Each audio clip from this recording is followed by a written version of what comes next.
There you go. We're going to be recording this session for you to have it as reference in your classroom. Okay, Google Classroom. And remember to open your cameras, turn on your cameras so we can see you. And today we have two very special guests. Okay, and I'm going to introduce them to you. I'm going to mention some of the things that they have accomplished so far. Okay, are you ready? All right, so first of all, we have Dane Rowley. He has been working with students from around the world in outreach, counseling, admission, advising, and teaching for 21 years. Okay. He currently, he currently serves as Director of International Recruitment at the University of Minnesota Twin Cities, where he is responsible for international undergraduate student admission. Okay. He has also been a lecturer for graduate students, teaching courses in retention, educational leadership, and comparative international education. Dane earned a master's degree in counseling and guidance in 2008, and he is currently a PhD candidate at the University of Minnesota in the Leadership for Intercultural and International Education program. Okay, let's give him a round of applause, people. There you go. Excellent. Very good. All right. And we also have Susan Mertz. She has worked at the intersection of higher education, international student recruitment, cross-cultural advising, and mental health for almost a decade. Okay.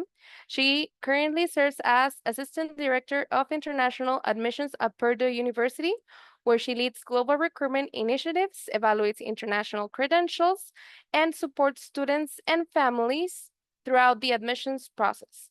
Susan holds a dual bachelor's in neuroscience and psychology from Purdue University and a master's degree in international disaster psychology from the University of Denver. She is passionate about creating inclusive student-centered pathways to global education.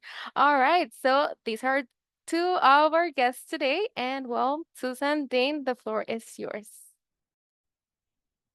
All right, thank you so much for those introductions. Very kind of you. And congratulations to all of you as grantees. Such a competitive process, and you should be incredibly proud of everything that you've accomplished and also the great futures that are in front of you. Yeah, we'll just quickly kind of share where we're from. So first, kind of geographically, we can share where our universities are in the United States, just a little bit north of where you are. University of Minnesota, Twin Cities, and the Twin Cities is kind of in the southwest part of Minnesota. I just moved from California, so I'm looking forward to having 4 seasons. It's been a long time since I've seen snow, so I'm looking forward to that this winter. Otherwise, the summers are not too much worse than California. But yeah, and Susan, you want to talk a little bit about Purdue? Sure, of course. Lovely to see you guys all today. I'll echo Dane's congratulations. So Purdue University is also located in the Midwest. We're a little bit more close to the East Coast, though, but we do still have 4 seasons, maybe a little bit less snow than they get up in Minnesota, but still in that Midwestern region. And so we're kind of right in the middle of the state there. So that's where Purdue is located. And that's just a little bit about us. And so we'll go ahead and transition now into a little bit about who we are and why we're here. So my name is Susan, and as Andalucia mentioned, I do have a background in mental health, so I'm super excited to present to you guys all today about this, talking a little bit about that and how that is going to relate to the rest of your journey through this next year. Dane and I thought it would be really nice to share some stories of our own about how we've both lived and worked abroad, and kind of help humanize us, right? Like we've been in similar situations that you have found that you're currently going to find yourselves in.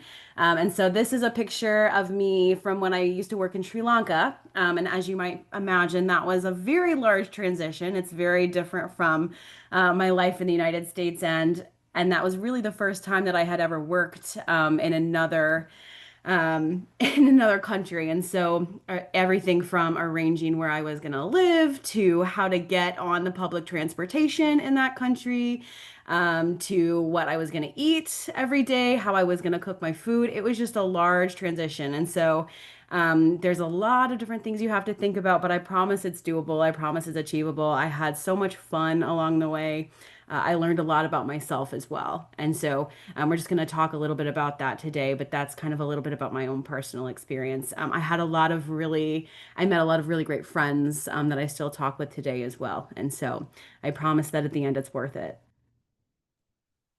Yeah, and for me, I've been really fortunate to have a lot of opportunities to engage with people from around the world. I left home when I was 19 and lived in Japan for a few years in a completely different culture environment, fully immersed in Japanese, having not really spoken any.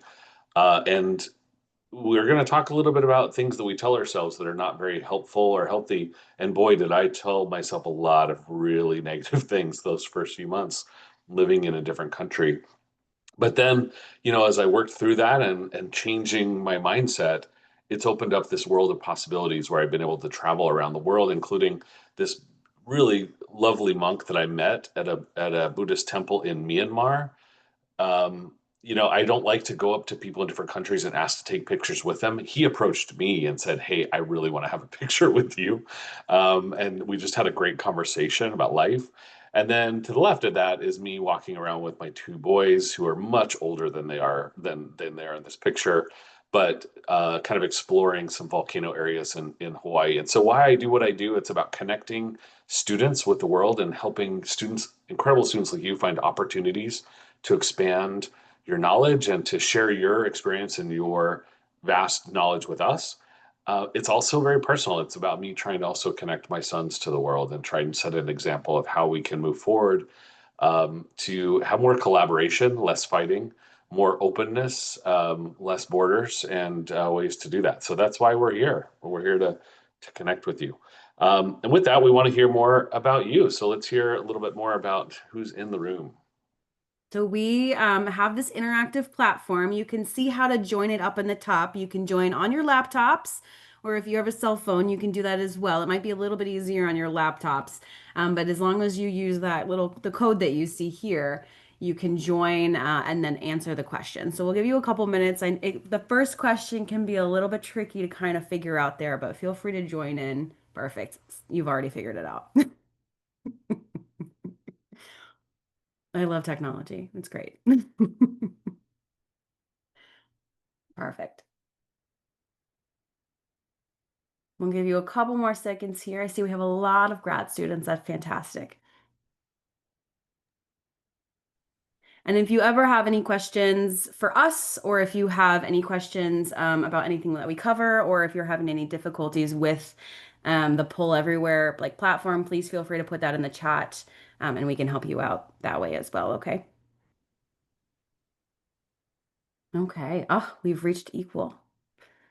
Okay, perfect. So that's our first question, just to kind of get you used to the software. And then we have a couple of different questions throughout the presentation. So this is another one for you guys. This one you can actually click on where you're from in Mexico. So yeah, perfect. I love it. Great job. Isn't that so cool? Yeah, so we can see where all of you guys are Oh, cool. from. Great. Perfect. So yeah, it looks like we have a really good spread all over the country. Perfect. Yes. Okay. So we'll go ahead and jump right into a student story then that Dane will share. Yeah, so this is all about, again, changing our mindset. And so one of the things I wanted to share is the student, I've changed her name. So you don't actually know who the student's name is. Not that you would ever run into her, but she is a student from the same part of the world that you are from. And she shared a lot of really insightful things with me through an interview, over three actually interviews that I had with her about the experiences she's had in crossing borders, lots of different kinds of borders. But Isabel started out being very, very shy, very talented, a gifted writer.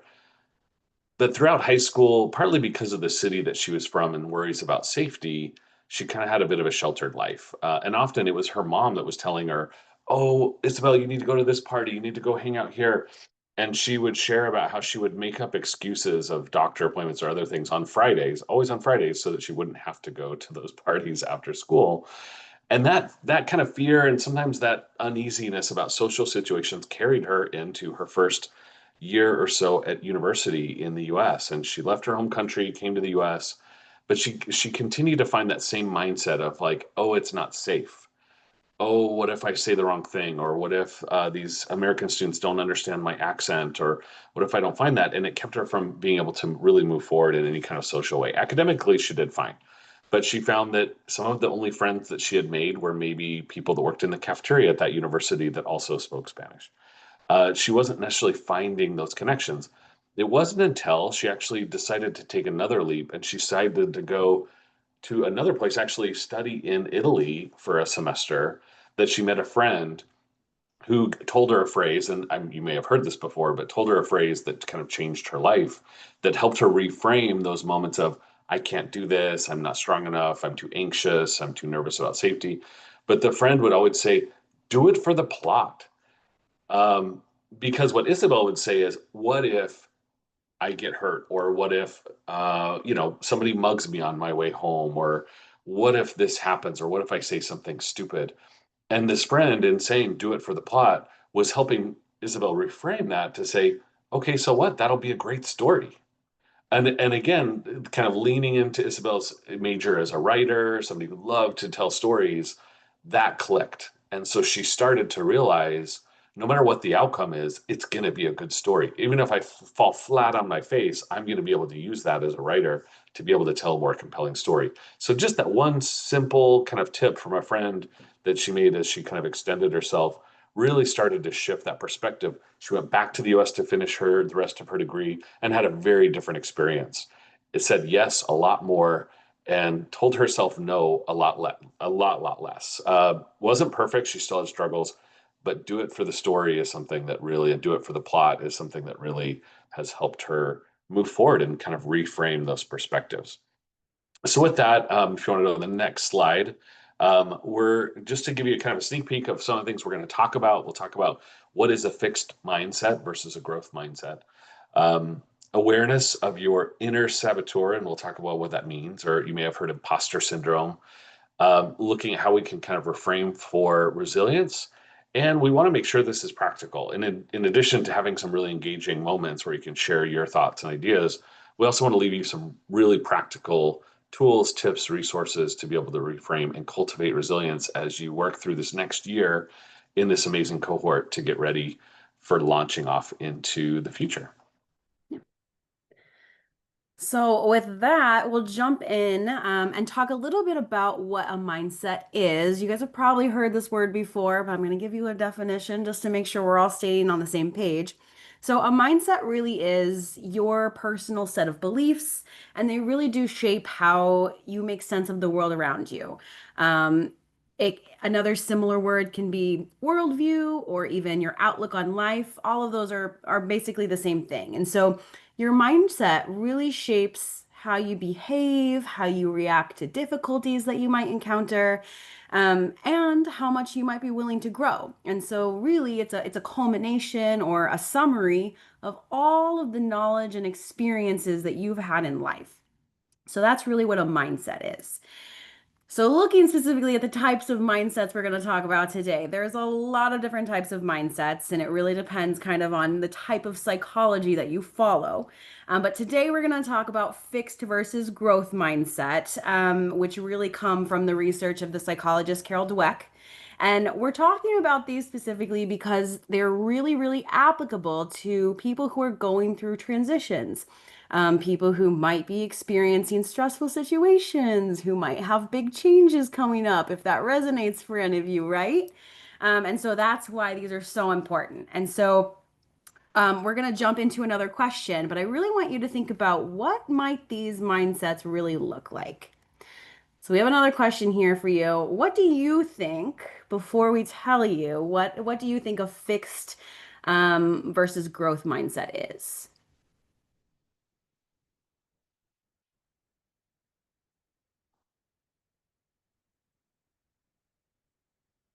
There are no wrong answers, I promise.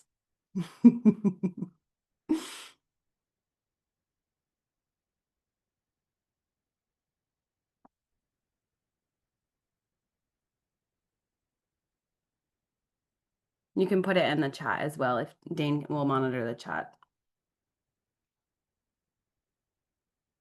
Perfect. Yeah. Adapt to your surroundings. Yeah.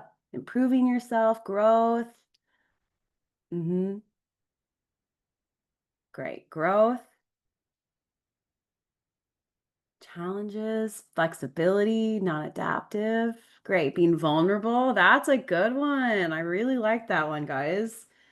Changes. Fantastic. Well, I think that you guys have gotten most of it already, actually. Good job. Okay, embracing, open-minded. Great. Okay, so we'll go ahead and jump in to what, in technical speak, a fixed and growth mindset are.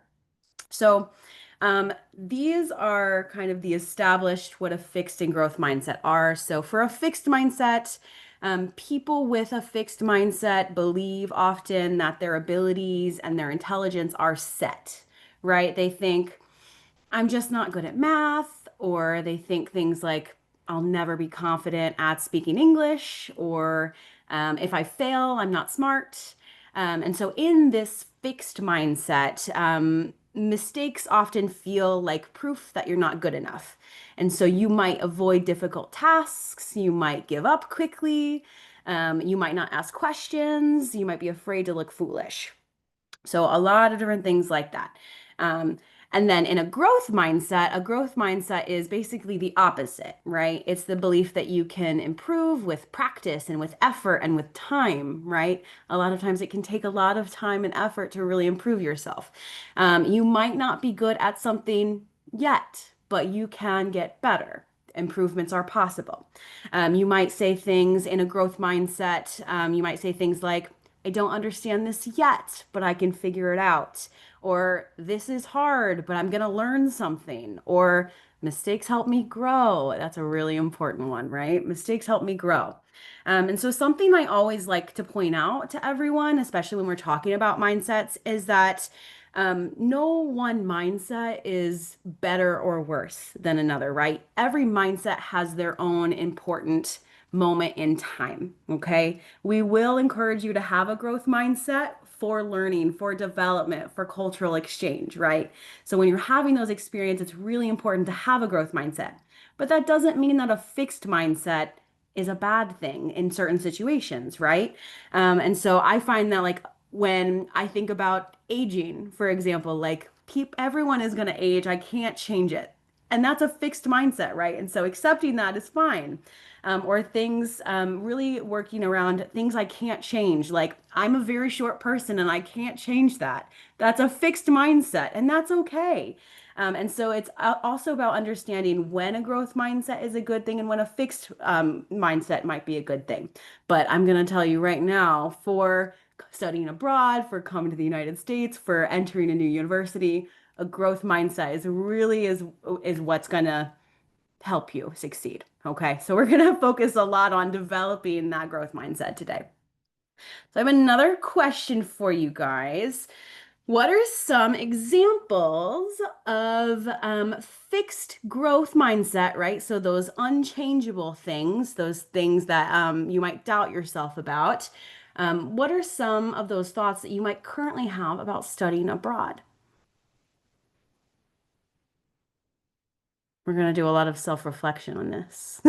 You're early in your cycle, so you really have a lot of stuff to kind of think about, but also you have a lot of potential to grow throughout this whole entire year. So that's what's really exciting about it, right?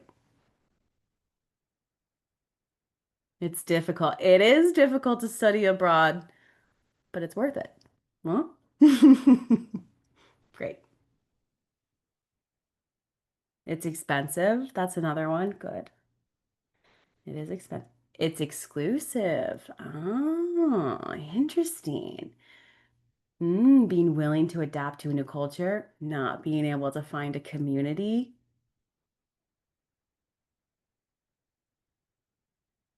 What might other fixed growth mindsets be? Okay. So those are some really, really good examples. And I'll let you know a lot of international students have those same thoughts.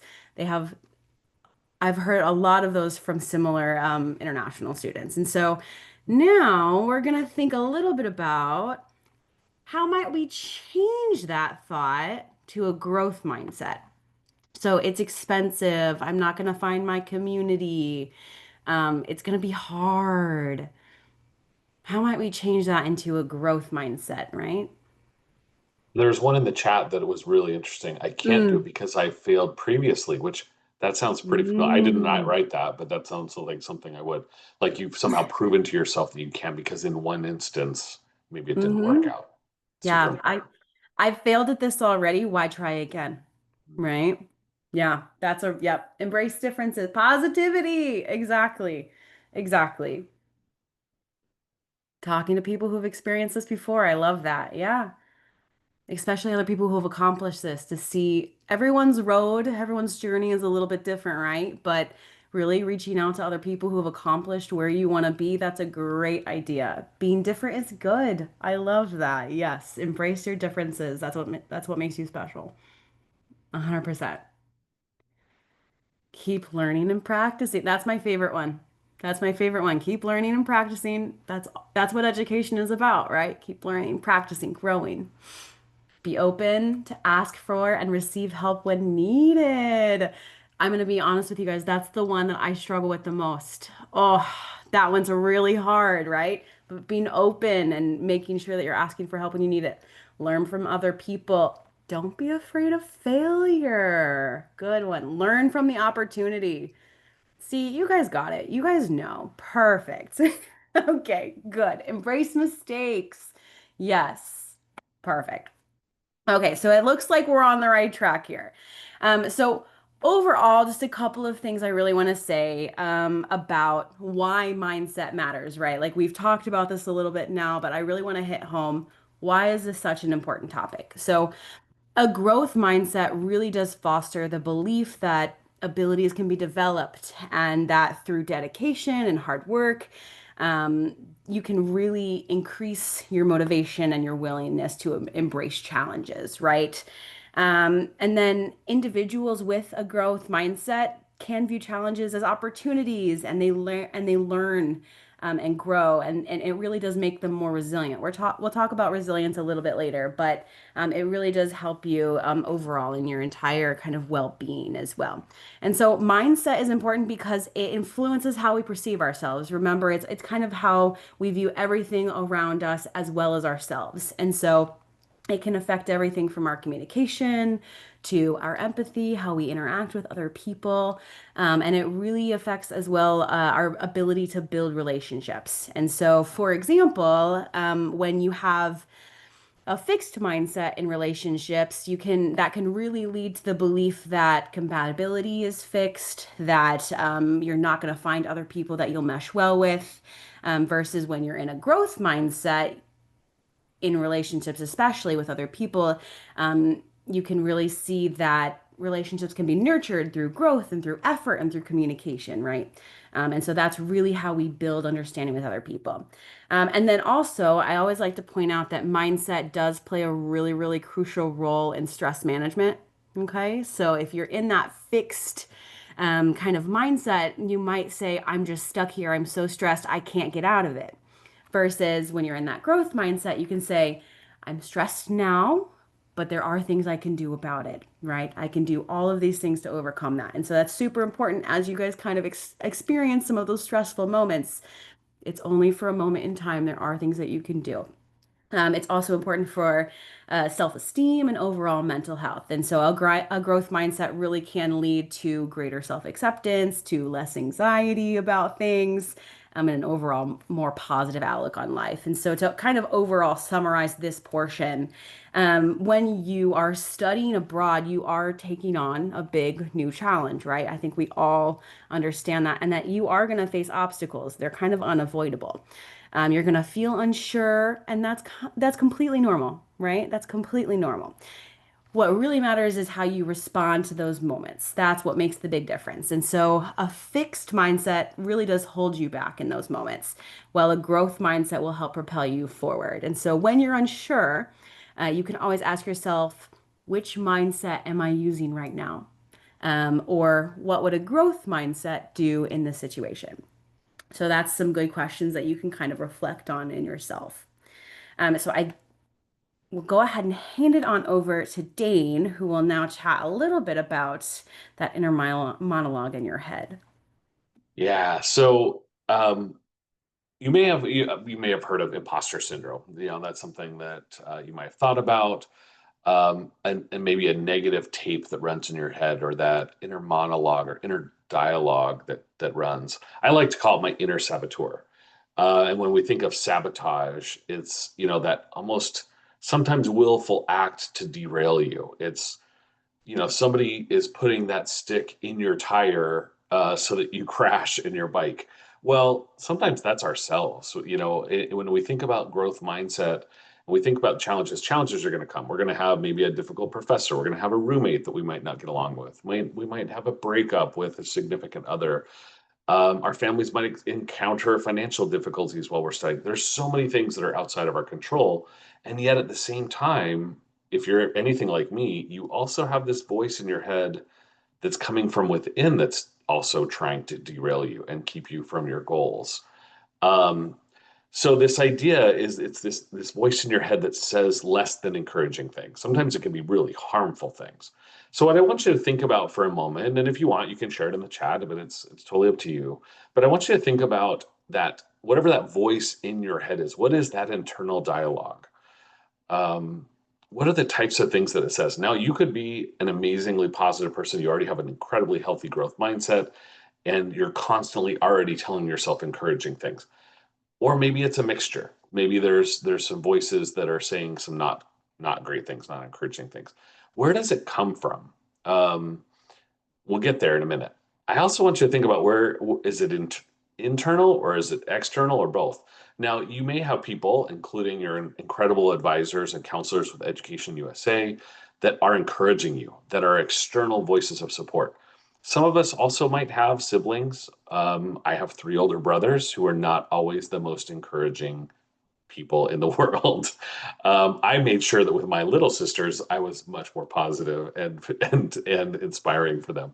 But sometimes that negative voice actually sounds like somebody we know. Maybe it was our first bully growing up, or maybe there's some family trauma. Maybe there was a family member that wasn't very kind to you. And so from now on, every time you hear something negative about yourself, it's in that voice. Those are all really important things to think about. Not that we want to open up trauma in this moment, but it's important first. So the first step of this is to really simply just notice what is happening and to be mindful of it without self-judgment. Because one of the things that happens as we begin to notice our negative thoughts, that dialogue that tells us we can't, or that we're not good enough, or strong enough, or that our English isn't good enough, or whatever it might be, that one of the first reactions is to then react very negatively actually towards that thought. And you have judgment of yourself of like, oh, I'm so stupid. I don't have a growth mindset. Okay, well, we've just taken that negative thought and we've like piled on top of it. So part of this is really practice some grace and forgiveness and some non-judgment of yourself as you're noticing some of those feelings that might come up, or some of those negative tapes that come up as you're trying to sabotage yourself. And as you become more aware of those thoughts, you can start to understand often where they come from. And sometimes you may be somebody that you'll always have those thoughts. It's maybe the purpose of this isn't to get rid of them completely or to silence that saboteur, but maybe just bring them along with you without judgment and say, well, I'm always going to have some of those negative thoughts and those ideas. What we'll talk about in a few minutes is reframing and how to kind of turn those around and transform them into something perhaps a little bit more positive. One of the areas, and this is something that I've seen as I've worked with, because I've worked with international students like you. I've also worked with US students who are first in their family to go to college. I've worked with students who are undocumented. I've worked with kids whose parents immigrated to the United States, students who are wealthy, students who have nothing. One of the common themes that I see with imposter syndrome, with young students, with international students, as well as others, is that one of the foundations of that is that they believe a narrative that they're only able to get opportunities to study in the US because somebody else was kind to them, or because it was a gift, or somebody's generosity made it possible, which may be true. But the problem with that is it twists this idea of a power structure where you didn't earn that spot, right? So you might even think to yourself about this program that you're a part of, that, oh, well, I was lucky or I got lucky, or it's this, you try and explain away your accomplishment. And often that becomes that inner saboteur because you don't actually take responsibility for the amazing things that you are, the strengths that you have. So, and I think, unfortunately, in the US at least, sometimes university people like me and Susan, to make ourselves feel good, we like to kind of reinforce that we're giving you a shot. We're giving you admission to this prestigious university. Well, unfortunately, that creates a power dynamic where you then might feel some imposter syndrome because you don't believe you earned it. It was just out of my generosity as an American university that you got there. I would tell you, any university person, any teacher, any professor, any admission counselor that makes you feel that way, start to reframe that because you do deserve to be where you are. You deserve everything good that's coming to you because you are strong.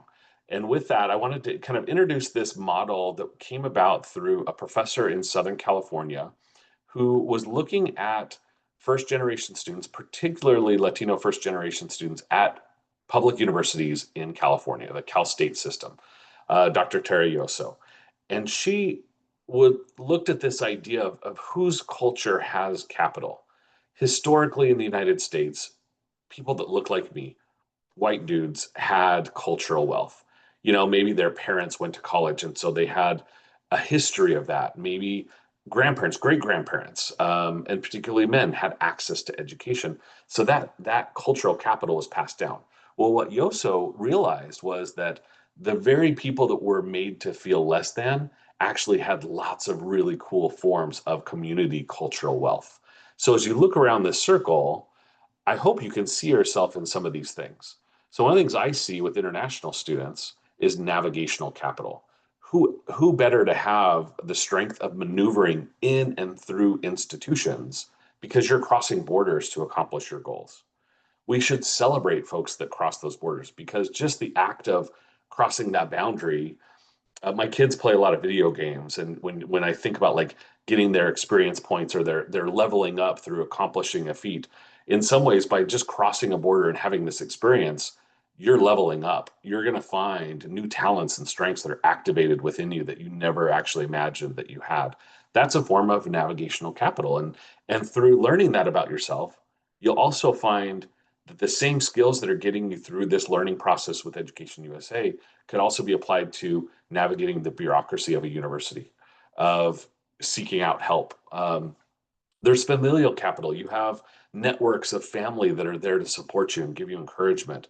There's all these different forms of cultural capital that you can really take advantage of.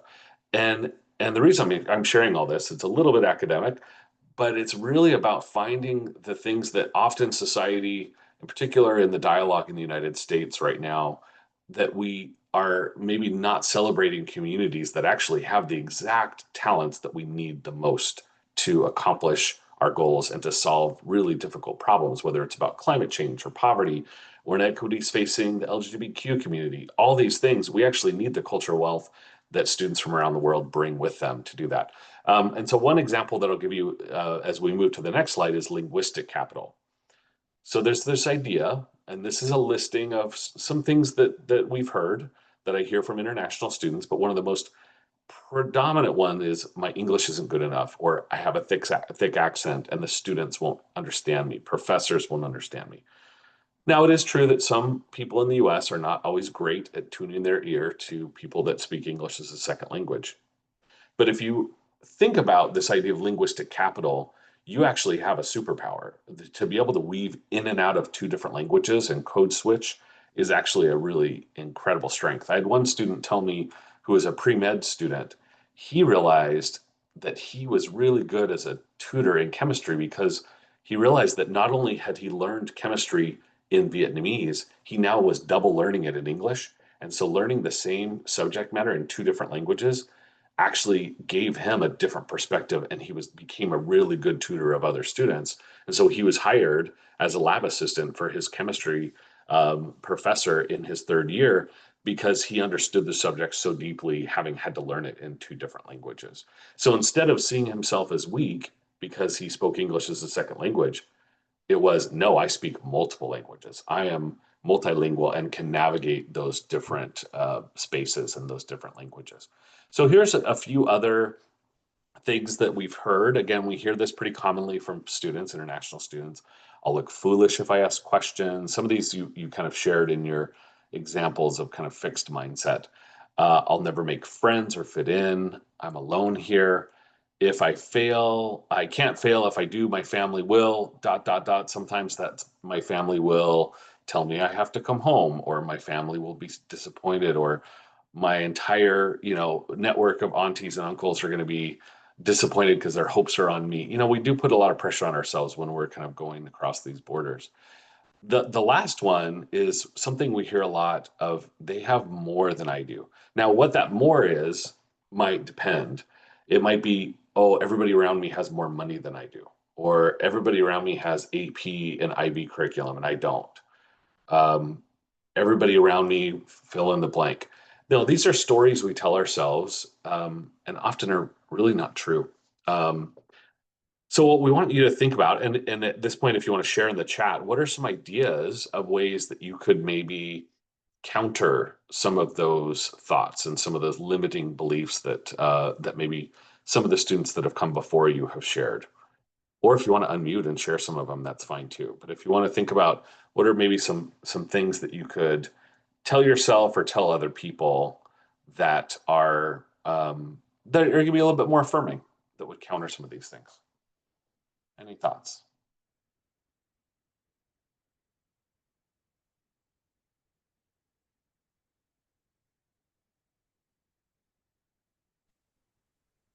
Well, I think that all the things that you have mentioned are really important because, in fact, I have felt all these things recently. Just yesterday, I was talking to my girlfriend and I was telling her a lot of these phrases because I felt that way. Like sometimes maybe my English is not good enough, that maybe my coworkers or my bosses at work have expectations from me.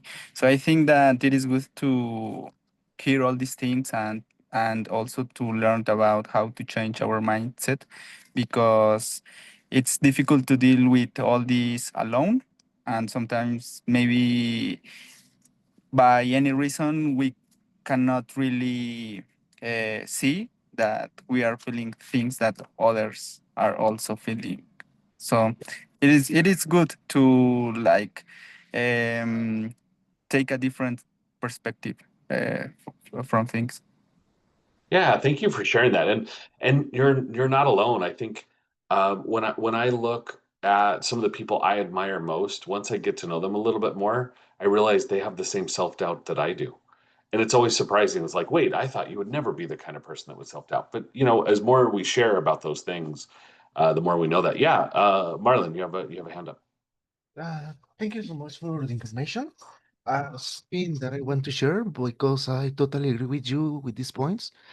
It's that sometimes the inner voice is always stuck in ourselves. And I noticed this pattern for myself like 4 years ago. Before, as an important point, I did an MBA in Spain and I suffered those kind of things. But for tackling these kind of obstacles, what I did is applying the mastermind technique. I have like a coach that is always helping to me to identify my patterns, to know how can be a better person, a professional, and I agree totally with you in these points. Mm, yeah. Thank you. Yeah, great. Thank you so much. Those are both really important points, and thanks for sharing those. I think Susan, I think you've got another opportunity for folks to type in and share some thoughts as well. I do. So we can chat a little bit about what scares you about studying abroad, and then we'll transition into reframing and see how we might be able to reframe some of those into a growth mindset. Oh, and you can put these in the chat as well, but I think that we've covered, like, I think we've chatted about a lot of these already. So I'll just give you like a couple of seconds if anyone has extra ones that they would like to put in, or we can really just kind of move on into, we've identified that we have these kind of imposter syndromes, we have these kind of limiting beliefs. What do we do about them then? we'll go ahead and transfer into that. Um, so a little bit about strategies that we can use now to kind of overcome these maybe negative beliefs that we have. And so, one of the strategies is to reframe. And so, reframing essentially means to look at the situation that you're in or that you're thinking about from a different perspective. And so, to really try to find a more positive or useful or maybe a growth-oriented meaning. And so, Dane, if you want to mention anything about that, or Yeah, it's in some ways it's taking stepping outside of yourself perhaps and seeing a different lens. Maybe even going back to those ideas of kind of cultural health and say, "Oh, I've been told that this is a deficit. I've been told that this is a weakness, and how can you see that as something that's strong?" When we find ourselves at kind of border spaces or boundaries, it can be a little scary. But if you look at the most kind of biodiversity, the most vibrant life, whether it's plant life or animal life, it's usually between two ecosystems, right? Like where the forest and the wetlands meet, or right at the. I grew up in the desert in Las Vegas, Nevada, and so finding those spaces where the desert started to turn into more of like the sage forests and other things, really vibrant spaces, but it's painful. It's also places where there can be a little more danger. Walking along that edge can be a little bit dangerous, but as you reframe that and start to think about it in a little bit more positive light, you can do that. It doesn't mean everything has to be positive. I love, Susan, that you mentioned, there's not really a point in saying, I'm short, I'm not tall enough yet, because you can't really change it, right? cannot. But you can change, you can reframe, and share other things, and you can find friends that are taller to reach the top shelf things. And you can, if you're short and you want to go to Trader Joe's or go to the grocery store, then make a friend who's tall and find ways to balance things out a little bit more. And if you think about, one of the images I love to keep in mind as I work with international students is the idea of a prism. If you think of and this is a Pink Floyd rock album, or if you just think about science, as you see that beam of light crossing that border, reframing is seeing that light actually turns into a rainbow of colors, a broader spectrum of experiences. And so as you hit that challenge through reframing, you can actually see a greater spectrum of talents within yourself. Mhm. Fantastic. And so now that we've really talked about a lot of our limiting beliefs, we're going to this is another strategy that we can use to overcome them. And it's really called building resilience. So we'll chat a little bit about this. Resilience is essentially the ability to bounce back, right? From setbacks, from obstacles, from any of those limiting beliefs that you might have. It really means to just keep going, even when things get really hard or really, really, really hard. Resilience doesn't mean that everything is fine because a lot of times they're not, but it means that you can adapt. It means that you can ask for help when you need it. And it also means that you can recover from those hard things, from those obstacles. And it also means acknowledging that while things may be hard in this moment, they can get better. They will get better. And so, an example of this might be if you do poorly on an exam, if you fail an exam, right? Resilience might be asking yourself, what can I do next? What can I do next time to succeed? What can I do differently next time? That's what resilience is. Another example might be if you're homesick. Resilience is staying connected to your roots while also building a support system where you are. Resilience, I always love to tell people this. You have the muscles in your body, and you work them out, right? With like weights, right? And it's hard. It's not easy. It's supposed to be difficult. Resilience is a muscle in your mind, okay? The more you work it out, the more weights that you do, the more exercises that you do, the stronger it gets.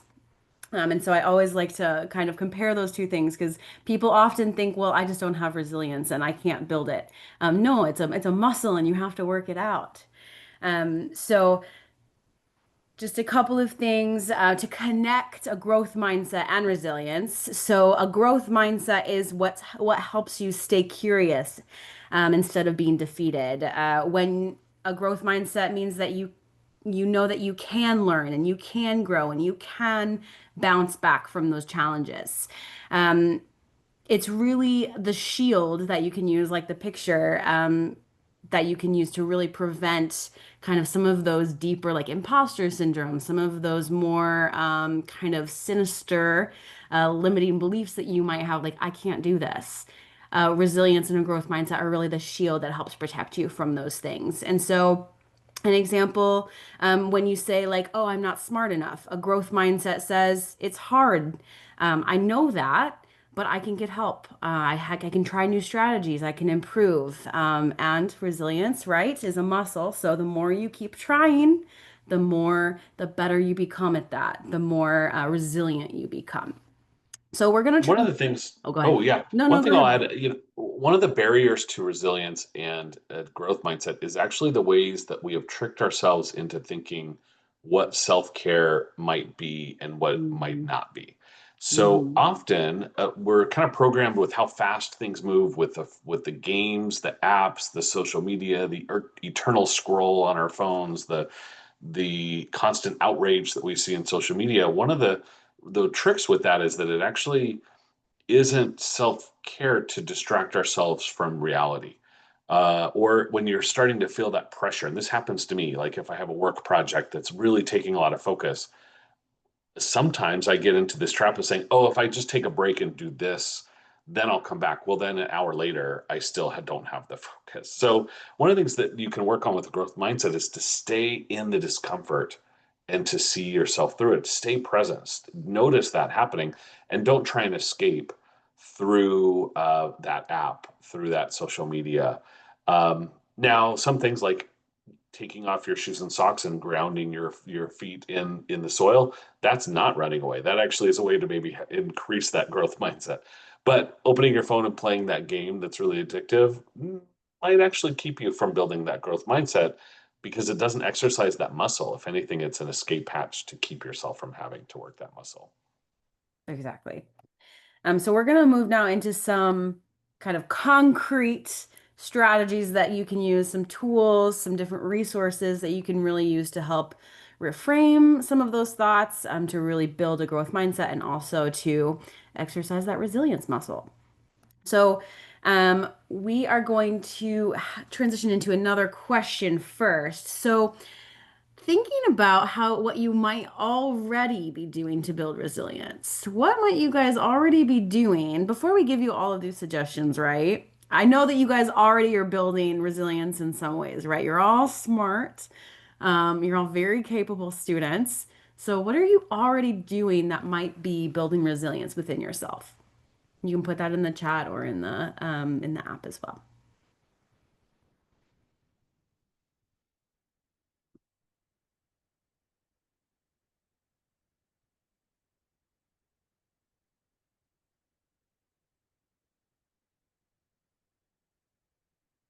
Or you can chat about it. You can unmute yourself and you can mention it as well if that's easier. I think that one thing that I'm doing to build resilience is trying to be organized. Every Mhm. day I try to um, take notes about all the meetings that I need to attend to, or if I need to do an activity or homework, I do something in the morning and then I finish at night or something like that. It's like trying to do things every day, even if they are small things, but every day. Yeah, I think that that's a great one. Yeah, really creating that kind of structure that you might need especially when things get really, really stressful. Sometimes structure can really, really help you work on like just taking that tiny little step. So one of the things I always love to tell people is sometimes in order to cross a river, you have to think about stepping stones, right? So you have to think just taking kind of the next step. And so staying organized is one of those ways that we build those stones to kind of cross the river that all of the different things might be. So that's a great one. And it looks like we have a couple of submissions here. So organizing, keeping routine, keeping positive. Love that one. Focusing, time. Your attitude, that's a great one. Patience. Oh, I really like that one. Patience, yes. I think patience for yourself, especially, that can be really difficult. Taking a moment to say, I am trying, that just taking a moment like with yourself, and patience for others as well, understanding that other people have their own struggles. I think that's fantastic. Let's see what else. Experiment. I like that one. Trying new things. Yes, that's fantastic. Keeping a clear mind, change. Yes. Okay, perfect. Yeah. So you guys already are doing a lot of fantastic things. Dane, did you have a comment? Yeah, from the comments, somebody put, I have a vision board that helps me remember my dreams. I do. I actually have two up in my office. And the one I made like about 6 years ago, another one I made a couple years ago, and they ground me. They make me remember. I Mhm. love that. Thanks, Ivanka, for sharing that. I love that too. I have a vision board as well. I make one every year for New Year's. That's one of my New Year's activities. So that's really fun. Okay, so we'll go ahead and talk about some other strategies. I know that you guys are probably already using some of these, but we'll give you some more maybe concrete examples, maybe some more ideas. So we have talked about this a little bit, but really paying attention to the way that you talk to yourself in your head. And so really making sure that when that inner critic comes up, when that inner saboteur starts talking, that you stop them, that you notice what they're doing, and that you say, "Wait a minute, I don't think that what you're saying is true." And really taking a moment to reframe those. And so instead of saying, "I can't do this," say, "I'm learning how to do this," right? I think that can be really, really difficult, but it's so powerful once you start noticing kind of the things that are being said inside of your head. I think another important thing is to really reflect on the progress. I think so many of us, especially in today's day and age, are so focused on what's next. How can I reach this next goal or this next mountain? And so quickly, like I have to do it as fast as everyone else, that we don't take a moment to reflect on everything that we've accomplished, to reflect on everything that has led us to this point that we have already arrived at. Like all of you have already accomplished so many amazing things. And it is fantastic to take a moment to really reflect on all of those things. And so, I always encourage people to keep a journal if that's something that you like to do. You don't have to do it daily. I think that that can be a really daunting task. But if you do it once a week on Sunday, or once a month, or during times that you're feeling really stressed, that can be a great thing. One of my favorite ways to kind of reflect on progress is through social media. I know we hear so much about how social media can be really, really harmful for us, but it is fun, and it is a really great reflection to scroll backwards, right? In your kind of camera feed there, and see, oh my gosh, I was doing this at this day and this time, and think about how far I've come, right? That's one of the great things about social media, is that you can really see how far you've progressed throughout time. And so obviously don't just sit like in the doom scroll, like scrolling through. Use it intentionally. But social media can be a great way to really reflect on how far you've come. Practicing mindfulness, doing breathing exercises. We're going to all do a breathing exercise together so you have a good practice one. Especially when you're overwhelmed, those can be really helpful. Even if it's only for a minute, like if you just focus on your breathing for a minute, there's actually scientific studies that prove that it does really help your cortisol levels, the stress hormones in your brain go down, even if it's just a minute. So just working on that breath work. A lot of you guys have pointed this out, and I love that. But asking for help. Okay, I know that that can be really hard, but you have a whole network here of other students, of Education USA advisors, to ask for help when you need it, right? That is one of the lovely things about this community. And so, really seeking support. I know that it can be hard, but I promise you that you're going to benefit from it. And it is a strength. It really is. You're going to, as you develop that, it's going to help you so much throughout your entire life. And then also celebrating the effort that you've put in, right? Celebrating the effort and not just the results. A lot of times we can be so focused on kind of that end goal, into we can be so focused on getting into the university, or getting my degree, or getting my job, that we don't really take a moment to enjoy the journey to get into it, right? That degree, that graduation ceremony is one day, maybe. In your entire 2 or 4 year journey, or 6 year for some of you. I know some of you are graduate students, right? That graduation ceremony is one day in that entire journey, and so really focusing on all of the effort that you're putting in to reach that point. Dane, do you have anything to add there? Okay, perfect. I'll go ahead and transition now into one of my favorite self-care activities. I know that you guys probably all have your own self-care things that you like to do. This is one of my favorites that I wanted to share. I think it makes it really easy to find, like when you're super stressed and when you do this activity, it actually makes it really easy to find something that you can do to calm yourself. And so it's called the self-care alphabet.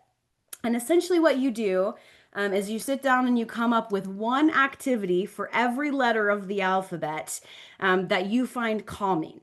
Okay, and so there's a couple of examples here. I am going to say I will encourage you to use the English alphabet and not the Spanish one, because there's a couple letters in the Spanish alphabet that don't start words, but you can be creative with it. That's fine. But yeah, we also, the X is really hard in English. So, but either way, just coming up with a couple of things. So this is a kind of a general one, but for me, like under P, I put plants. I love plants. And then you can just really create a list. I would encourage you to start with one thing per letter. Yeah, but I think that's a really great activity. I also encourage you to do it in a time that you're not feeling stressed. Okay, so sit down, take a moment for yourself, grab a coffee or a tea, or just like a nice relaxing environment so that you can really think about what you might find self-care activity wise calming. So that's a great one. And then Dane has a couple of examples here of like apps that you can use, which are fantastic. Yeah, so the first one, Tao, is actually something that Purdue offers to students for free. And every university now has typically kind of self-help or 24/7 counseling or different apps that help with mindfulness, maybe helps you connect with mental health, but also does maybe just some affirmations or coaching. And those are ones that are provided for free as part of your, well, you pay tuition, but as part of your tuition, part of your student fees. And then there's other ones like Calm, Insight Timer, Plum Village Community, which is a lot of different meditations and mindfulness and breathing and podcasts that are based on kind of Buddhist tradition. Brain.fm is a subscription, but it has this really interesting kind of wavelength types of music fitting to what you might want to do. So, for example, if you have a work project and you really need to work on creativity and brainstorming, you can do 15, 30, 45-minute sections with kind of music that's kind of tuned to activating those kinds of brain waves. I don't know how it works. It maybe just be a placebo where I think it's working because it's working, but it's maybe working just because I think it is. But I've convinced myself that it's really helpful. So take a look. That's something that's been helping me in my doctoral dissertation writing. Yeah, there's lots of different things out there. I think I'm also a big music, I don't know, fan freak. I have a playlist for everything. I have playlists for when I'm down. I have playlists for when I'm writing. I have playlists for, the year.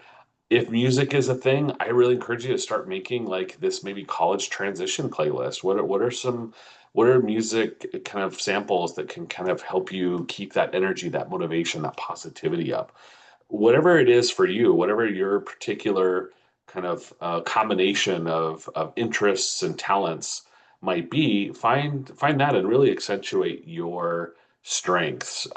Food could be a really important one for you, and staying connected to your body, staying connected to the present, which is a lead into kind of the next tip that we have. The student's going to lead us through. Yes. So this is one of my personal favorite breathing exercises. I know a lot of people have tried breathing exercises before. You all probably have opinions about them, but I'm going to share with you one of my favorite ones, mainly because it includes food, and I love food. I love talking about food. I love obviously eating food. Fantastic. So we're just gonna go through a breathing exercise today. So it's pretty simple. It'll only take a couple of minutes. And the nice thing is all you need is your imagination and your breath. So we're all gonna begin. We always begin every breathing exercise by being comfortable, right? So sit back in your chair, put your feet on the floor. You can gently rest your hands in your lap or at your sides. So if you feel comfortable, you can also close your eyes. If not, you can just soften your gaze or look down. So I want you to take a moment to imagine that you're holding a hot bowl of soup. It doesn't necessarily have to be soup. It can be your favorite hot drink or maybe your favorite hot dish. It's fresh, it's delicious, but it's way too hot to eat right now. So what do? We breathe in slowly. We inhale the aroma, the lovely scents of our lovely hot dish. And then we gently blow on the soup to cool it down. So we're going to try it together. So you're going to breathe in through your nose, inhale that scent, 2, 3. And now you're going to gently blow out through your mouth as if you're cooling your soup. 3, 4, 5. Nice and slow. So again, breathe in, 2, 3, and blow out softly like you're cooling your food. Perfect. So I want you to feel that your shoulders are softening. Relax your jaw, unclench your jaw. Let your thoughts float by like the steam rising from the bowl. And then once more, we're going to breathe in and gently blow out to cool it. And there you go. Now it's cool enough to eat. So you can return your breath to its natural rhythm. And I want you to just kind of notice how your body feels. Notice if your mind feels a little bit calmer. And then when you're ready, go ahead and wiggle your fingers and toes. Go ahead and wake them back up. And then if your eyes are closed, you can go ahead and slowly open them. And that's it. Okay, so just a few deep breaths and a little imagination, and then you've essentially given your brain and your body that moment of peace it might need. And so I personally, I do this breathing exercise a lot when I am standing in a line, especially when I have to go through immigration lines. I need something to really center myself that I am going to enjoy. A lot of times, what I will do is I'll picture the thing I'm going to eat right after I'm out of the line.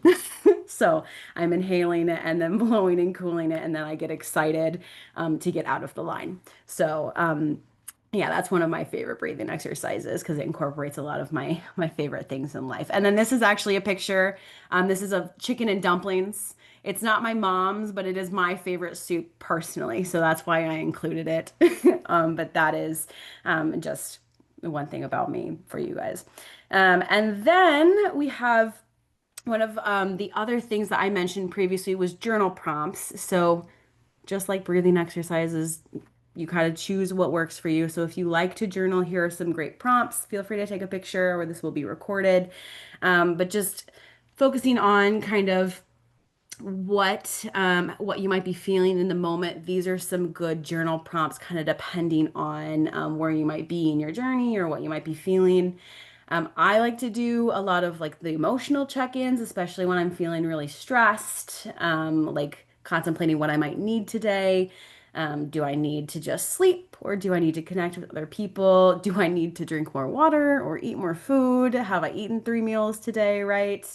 And so these are some really great prompts that you can use if you like to journal, or you can post social media posts about them too, if that's your thing, if you want to incorporate that. So that's another idea as well. Okay, so we'll go ahead and we just have one more question here for you guys. And so I want to make sure I know that you guys all learned a lot today. We give you a lot of information.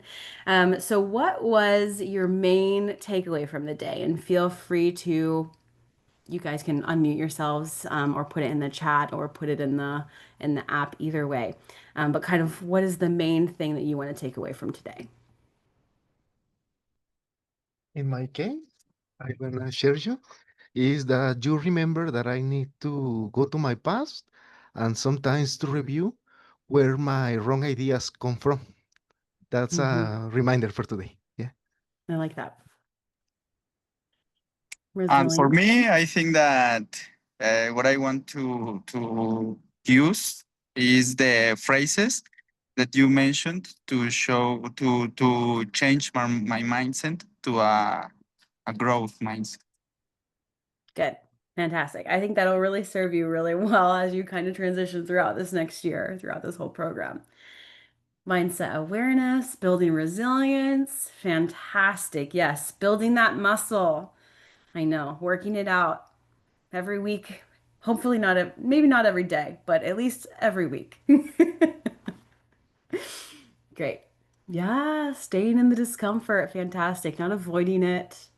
Understanding that the discomfort is really what's going to create growth. It is. Take responsibility of your achievements. Yes, that's a good one. Fantastic. Okay. Okay. So we'll go ahead and feel free to like add more into the chat if you have anything else, but we'll go ahead and go into questions then. If you guys have any questions for us, that's our contact information. If you have any kind of follow-up questions for me or Dane. But otherwise, it's kind of just an open platform. If you guys have any questions, we are here to answer them. Hopefully, maybe, or direct you to the correct place.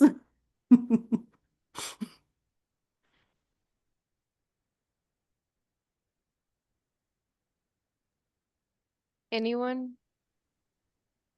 in the chat, people?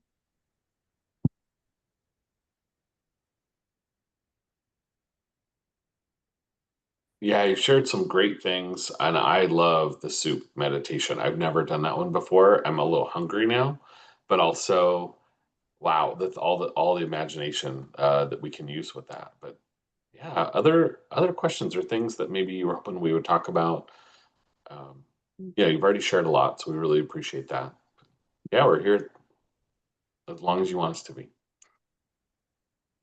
And well, I have a question for both of you.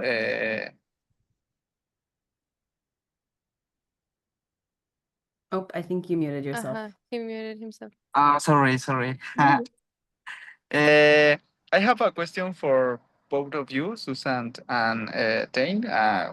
What would you say that it's the best thing to practice in order to stay positive during a difficult or a challenging process like the one that we're involved in, right? That's a good question. So, what I'm gonna say is it's different for every person. And I know that's probably not the best response. But it really is. And it's a lot of trial and error, quite honestly, of finding out what works best for you in your situations. I'll say for me, one of the things I truly love is I spend a lot of time in nature, like when I'm stressed. But that's not like my best friend hates nature, right? So that's not going to be the best fit for her. But it's I think doing that experimentation and finding out, and especially going back to that self-care alphabet of thinking of all of the different things that you can do in the different times and kind of finding out what works best in the different times for you. I know that that's kind of an evasive answer, but that is my response.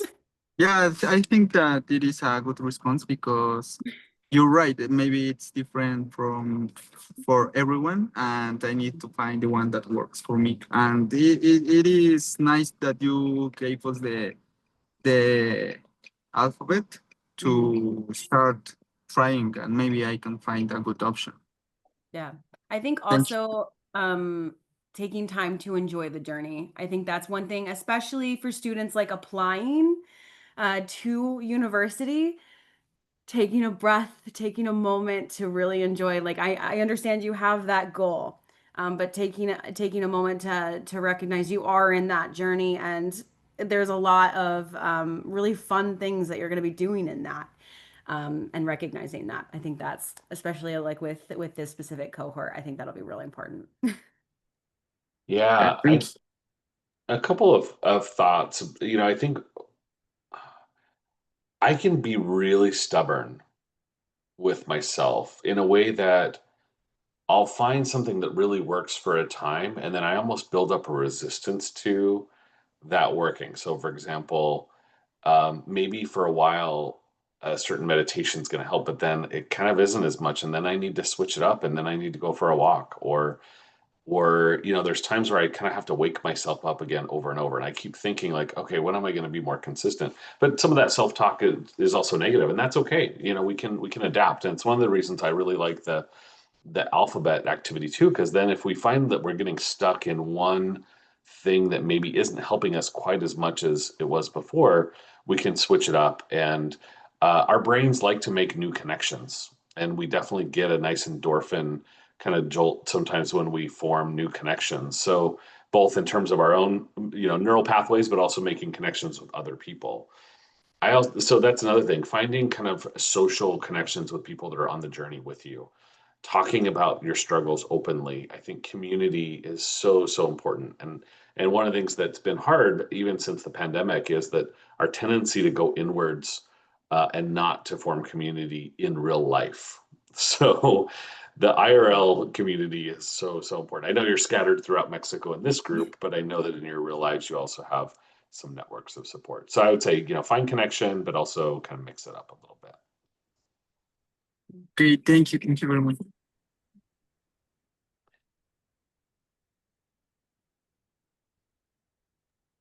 I love that. There was a comment that somebody had shared. I won't read it all, but I appreciate this. That she said, "I have many fixed mindset ideas. Now I know it's not just me. We're all on the same path." That's really powerful. That kind of hit me right here. We are all on the same path. I think, you know, and that's part of that idea of the exchange of students, the international education. We are all on the same path. Just because I already finished my bachelor's or master's or whatever, we're all on the same path. We're just figuring this out together. We're maybe in different parts of the path, but we're all there. And the more you learn about yourself, the more you can also help other people along the way and pass along some of the knowledge and insight that you've gained.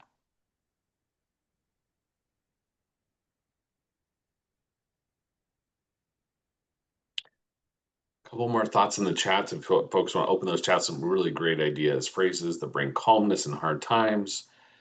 It too shall pass is one of my favorites. One of my fears, this prospect not being accepted to any universities. Okay, how can I manage this feeling? Oh, wow, that's a tough one. Fears of not being accepted at any university that I apply. Well, I will say after 21 years of working in admissions, there are universities absolutely that will accept you. I think part of the challenge, I'm sure Susan could speak to this too, is finding that right match. Being really honest with yourself about where your kind of reach and your aspirations, as well as maybe institutions that have admission profiles that are maybe a little bit more open. I think you're also looking at coming to the US for bachelor's or master's or other degrees at a really good time because the population of US students who are going to college is going down. Universities don't want to shrink, and so they want students from around the world. So you again, that's a reframe. So instead of saying, "Oh, everything's selective," yes, but also the universities want you there. And if the university doesn't want you there, there's 4,000 others that do. So there's a lot of opportunities out there, and lean on the advising and the support you have through this amazing EdUSA network. Yeah. And I think also there might be a little bit of self-doubt in that as well. And so I would encourage you to reframe that in that you're in this amazing program, you have a lot of great support, you're already doing fantastic things. You deserve it. Like you are doing the things that you need to be doing. I think realizing that as well is important, right? You are the student that a university is looking for. And if they don't recognize that, that's a huge loss on their part. And Exactly. find folks that will appreciate you for all the great things you have. Mhm.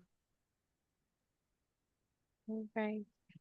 So kind of the idea of why we had this webinar in this moment or at this point of the stage that our cohort is for them to start thinking like that.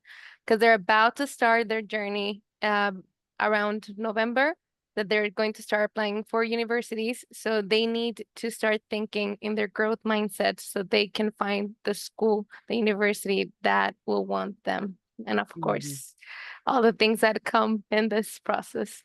All right. So I think those are all the questions that we have for today for this cohort. I really appreciate Susan, Dane, your time, and of course for accepting our invitation for this webinar. They already have your contact, so I'm pretty sure they will contact you very soon. And of course, for them to consider your universities for them to apply in this process. All right. So I'm not sure if there's anything else to add, Susan, Dane. Thank you. Yeah, thank you. Thanks for including us. Honestly, we learn as much from you, if not more, than we may have shared with you. So thank you for inviting us into your space and helping to have this conversation. Yeah, and thank you guys for your participation as well. I really appreciate it. I know Zoom can sometimes be challenging, but you guys did a really good job. So thank you so much for that. Alright. So thank you so much also, grantees, for your time this time. And we will see you very soon, not next week, until August, okay, for the next webinar. So have a great day and thank you so much. Bye. Thanks, everybody. Good Thank luck. you. Bye. Got this. Thank you. Bye. Thank you so much.